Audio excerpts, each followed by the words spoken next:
네, 지난주에는 이분을 전화로 연결했습니다. 그런데 워낙 설명을 잘 해주시고 또 좋은 종목을 말씀해 주셔가지고 오늘은 직접 스튜디오에 모셨습니다. 유한타증권의 이경준 차장님이십니다. 차장님 안녕하십니까? 네, 안녕하십니까?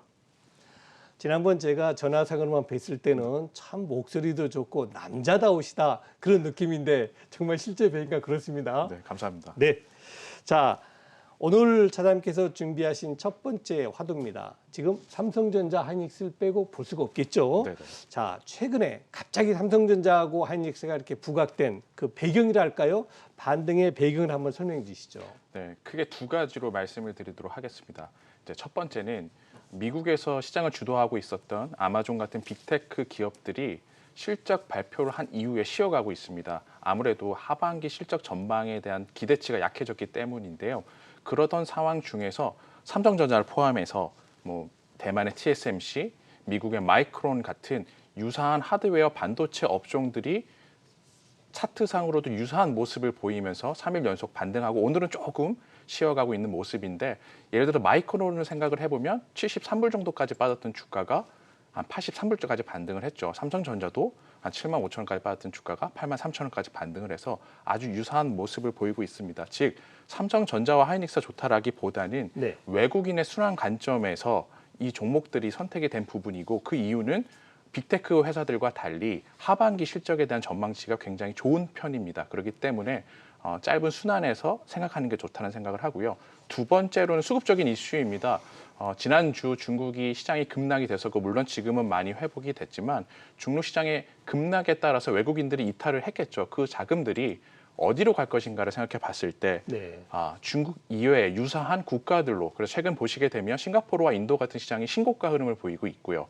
국내에도 그런 자금들이 대만과 더불어서 들어오고 있는데, 일단 그럼 국내를 산다라고 했을 때 외국인이 무엇을 살까? 삼성전자를 이제 사지 않을까 생각을 하고요. 그럼 제일 중요한 부분은 언제까지 오를 것인가? 삼성전자가 8만 5천 원 갈까? 9만 원 갈까? 사실 가장 중요한 시청자들의 궁금증인 것 같은데, 제 개인적인 생각은 첫 번째, 시장은 순환매이기 때문에 또 다른 대안이 나타나면 바뀔 수가 있고, 두 번째, 시장의 흐름이 지금은 반등 과정이 있지만 변화한다라고 생각하게 되면, 즉 조정이 올 만한 기운이 있다라고 하면 주가가 하락할 수 있기 때문에 그런 것들을 봤을 때 필라델피아 반도체 지수라고 있습니다. 미국에서 그 종목이 섹터가 신고가를 갔는데 단기 이평선이라 하면 5일선이나 7일선이겠죠. 그게 이탈을 한다던가, 혹은 제가 지난주에도 말씀드렸었습니다만 광복절을 앞두고 삼성그룹과 관련된 어떤 정치적인 변화나 이런 이벤트가 있을 때는 단기 매도 구간으로 삼으시면 좋으실 것 같습니다. 네. 뭐 우리 차장님께서 말씀하신 것이 제가 평소 가지고 있던 생각하고 너무 일치가 되니까 자꾸 여쭤보고 싶은 게 많네요. 네. 자, 일단 그럼 반도체 형님들이 대장주가 움직이게 되면 소부장, 소재나 부품이나 장비도 같이 따라 움직이지 않겠습니까? 그렇죠. 그래서 오늘 관심 종목을 또 꼽아 오셨다는데 두 종목이네요. 원익 QNC 그리고 GST입니다. 자, 이 두 종목 투자 포인트 먼저 말씀 주시죠. 네, 일단 두 종목을 꼽아온 이유는 기본적인 실적 흐름이 너무 좋고, 실적 대비해서 주가가, 그러니까 시가총액이라고 하죠. 싼 회사이기 때문입니다. 가령 원익 QNC 같은 경우는 1분기보다 2분기, 2분기보다 3분기가 자회사 모멘티브의 턴어라운드와 함께 기본적인 소재와 부부품들이 좋아질 수 있는 상황이고요. GST라는 회사는 반도체를 투자하게 되면 공장을 짓고 클린룸을 만들게 됩니다. 그 안에 들어가는 인프라 투자를 하게 되는데, 거기서 화학물을 처리해주는, 가스를 처리해주는 장비나 온도를 유지시켜주는 장비를 공급하게 되는데, 아시겠지만 미국의 모든 많은 회사들과 우리나라 삼성이나 하이닉스 같은 회사들이 그런 인프라 투자를 지금 강하게 하고 있기 때문에 실적으로 봤을 때 GST 같은 경우도 분기 100억씩은 찍어줄 수 있는 회사인데, 지금 시가총액이 2,800억이기 때문에 400억을 버는 회사가 2,800억이다. 그러면 퍼로 환산하게 되면 대략 영업이익 기준 8배 정도, 7, 8배가 나오기 때문에 싼 부분들이 있어서 최근 주가 좀 올라서 아쉬운 부분이 있지만, 제가 지난주 종목 말씀드렸을 때도 줄거노라고 좀 표현을 가볍게 했었는데요. 주가 조정 오게 되면 충분히 사시면 기회를 줄 수 있는 종목이라고 좀 생각이 되어지고요. 아까 말씀드렸었지만 미국도 TSMC나 마이크론보다는 뭐 ASML이라는 네덜란드 회사, 그다음에 어플라이 머티리얼스, KLA, 그다음에 뭐 NXP 같은 비메모리 반도체 모든 회사들의 주가가 훨씬 더 아웃퍼폼하고 있습니다. 그래서 따라서 필라델피아 반도체 지수가 계속 우상향한다라고 했을 때 말씀드린 중소형주가 조금 더 좋아질 수 있는 확률이 높지 않을까 생각하고 있습니다. 네, 그렇군요. 자, 그리고 또 삼성전자에서 이제 빼놓을 수 없는 부분입니다. 바로 메타버스입니다. 드디어는 어제 정부가 발표했죠. 삼성전자가 메타버스 얼라이언스, 다시 말해 총합 이런 거겠죠. 뭐 그런 쪽인데 결국 미국도 마찬가지죠. 뭐 페이스북이라든가 마이크로소프트라든가 애플 같은 큰 기업들이 결국 메타버스에 들어가겠다는 거 아닙니까? 우리도 삼성전자에 들어가겠다 하는 것인데 사실은 메타버스 많이 올랐어요. 많이 올랐죠. 그래서 이 메타버스에 투자할 때 주의할 점하고요. 또 메타버스에서 투자할 때 이 종목은 꼭 보십시오 하는 거 같이 말씀해 주시죠. 네, 일단 주의할 부분들을 먼저 말씀을 드릴게요. 많이 올랐기 때문에 시청자분들이 편하시게 가격 이동 평균선이 있습니다. 보통 뭐 5일선이다, 20일선 많이 따지는데 저는 개인적으로 7일선을 많이 추천을 드리고요. 네. 올라 있기 때문에 주가 변동폭이 클 수가 있어서 5일선을 이탈하는 일시적 이탈하는 페일러 신호라는 것들이 발생될 수 있습니다. 그래서 단기 이평선 7일선이 종가 기준 이탈한다라고 하시면 리스크 관리를 하셔야 되고요. 지지된다라고 하시면 오히려 이제 매수할 수 있는 시점이 되겠죠. 그래서 매수하는 시점을 보실 때 급중주들은 거래량과 이런 것들을 같이 보셔야겠지만 단기 이평선 7일선 놓고 보시면 굉장히 편하실 수 있다라는 말씀을 드리고요. 제가 시장 서두에 말씀드렸지만 빅테크는 소프트웨어 회사입니다. 그렇죠. 근데 지금 하이닉스나 삼성전자나 TSMC 전부 다 하드웨어 회사죠. 그렇죠.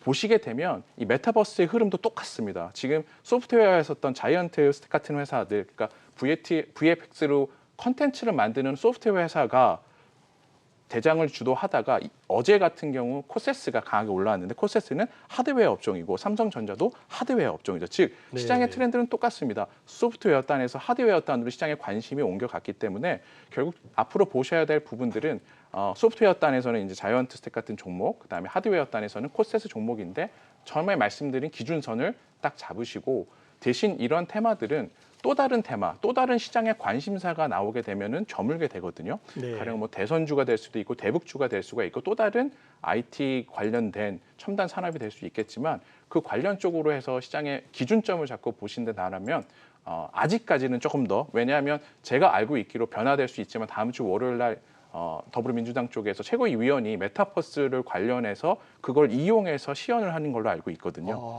그래서 일정이기 때문에 변화될 수는 있습니다만 그런 일정들이 향후에 있기 때문에 그때그때 부각될 수 있는 요소가 있어서 말씀드린 기준점에서 매수하시게 되면 괜찮지 않을까 생각하고 있습니다. 네.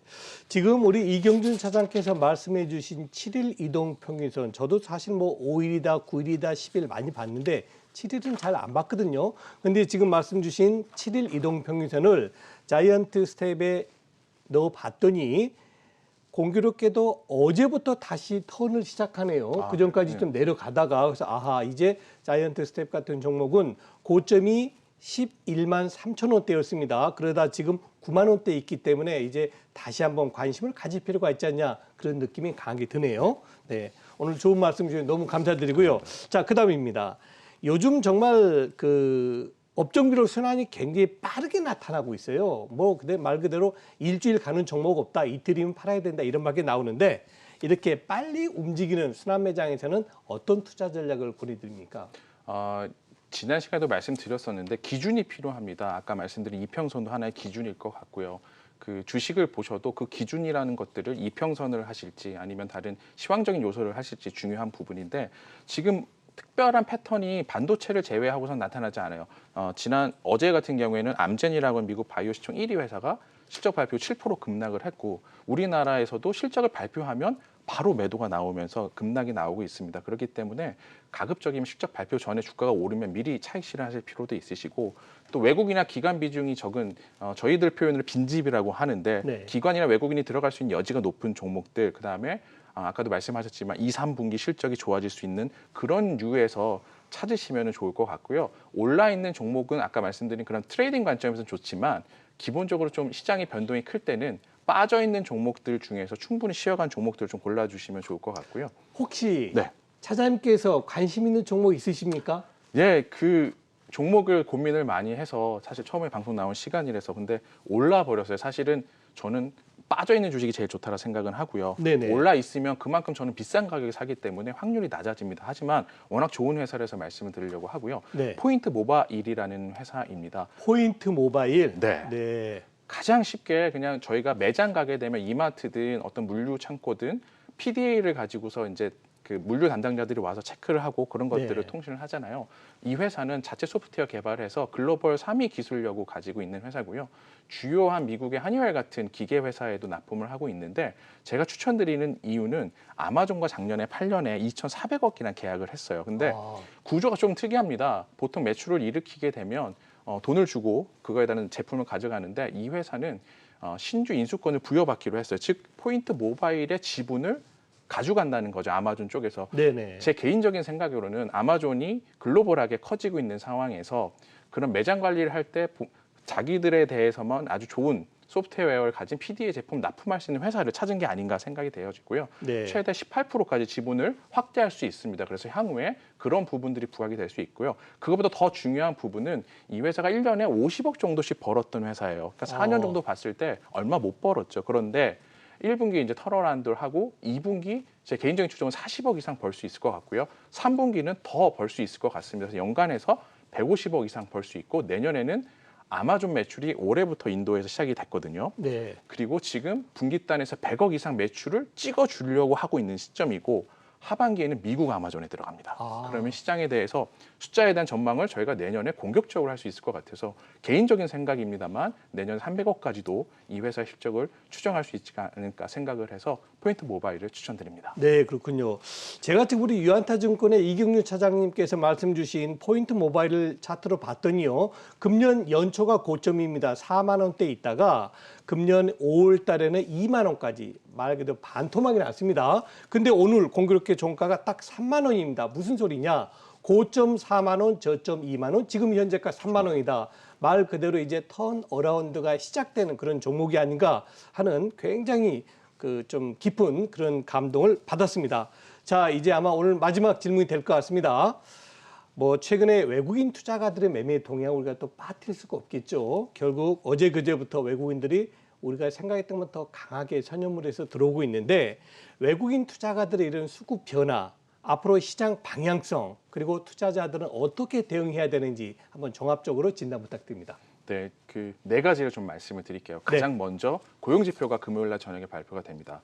고용 지표는 너무 좋게 나오면 테이퍼링 우려가 있을 거고 그렇죠. 너무 안 좋게 나오면 경기가 둔화된다. 미국채 금리가 1.1% 수준이기 때문에 그런 우려가 있을 텐데 약간 컨센서스보다 그러니까 예상치보다 조금 안 좋을 거로 생각이 되어지기 때문에 제 개인적인 생각은 큰 이슈는 아니라 생각을 하고요. 네. 두 번째는 미국의 인프라 1조 달러 법안의 통과 여부와 부채 한도의 진전 여부가 있습니다. 8월 9일부터 미 의회가 휴회를 들어갑니다. 그러면 그 전에 뭔가는 해놔야 될 수가 있는 부분이기 때문에 그런 것들이 언급될 경우에는 당연히 인프라 투자가 되고 채권을 발행해야 되기 때문에 금리가 상승하게 되는 효과가 있어서 경기 정상화의 시그널로 금리가 올라가기 때문에 시장에 나쁘지 않은 조건인 것 같습니다. 그렇죠. 그래서 이번 주만 봤을 때는 큰 리스크는 많지 않고 다만 주가가 올라 있기 때문에 오늘과 같은 차익 실현 물량들이 오른 종목들에서 나올 수 있는 그 정도의 부분이고요. 마지막으로 두 가지 말씀을 드리면 델타 변이 바이러스가 피크아웃하는 시그널이 나와야 되는데 국내도 미국도 아직은 나오지 않고 있어요. 그렇죠. 아무래도 좀 더 시간이 걸릴 것 같은데 그게 변화된다라고 하면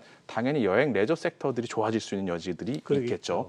그리고 마지막으로 환율입니다. 환율이 가장 시청자분들이 판단하기 편한 요소고요. 1,150원 이상에서는 외국인들이 나가는 시그널입니다. 그러니까 매매를 하시면 안 되시고 물론 그거를 박스권 하단이기 때문에 지금은 1,150원과 1,140원 사이 움직입니다. 그러면 1,150원에 사서 1,140원에 팔자라는 생각을 역으로 할 수도 있겠죠. 그러면 시장에 대해서 조금 더 편해지고요. 지금 현재 환율이 1,140원대 초반, 한 342원, 2원 정도 나오고 있죠. 그러면 지금은 사야 되기에는 조금 애매한 시점입니다. 그렇죠. 1,140원이 깨져서 나갈 경우에는 시장이 신고가를 갈 수 있을 것 같은데 그렇지 않다라고 하면 시장은 밴드 상단이라고 할 수 있는 뭐 코스피를 봤을 경우에는 한 3,300 초반 정도가 고점 인근에 다가가지기 때문에 지금은 전투하기에는 우리가 매매를 수익 내기에는 쉽지 않은 상황이었기 때문에 종목들을 조금 더 간추리시고 레버리지 줄이셔야 될 것 같습니다. 네. 정말 오늘 참 많은 이야기를 들으면서 제가 정말 참 좋은 분이 오셨구나 하는 느낌이 강하게 듭니다. 지금까지 유한타증권의 이경준 차장이셨습니다. 차장님 감사합니다. 네, 감사합니다.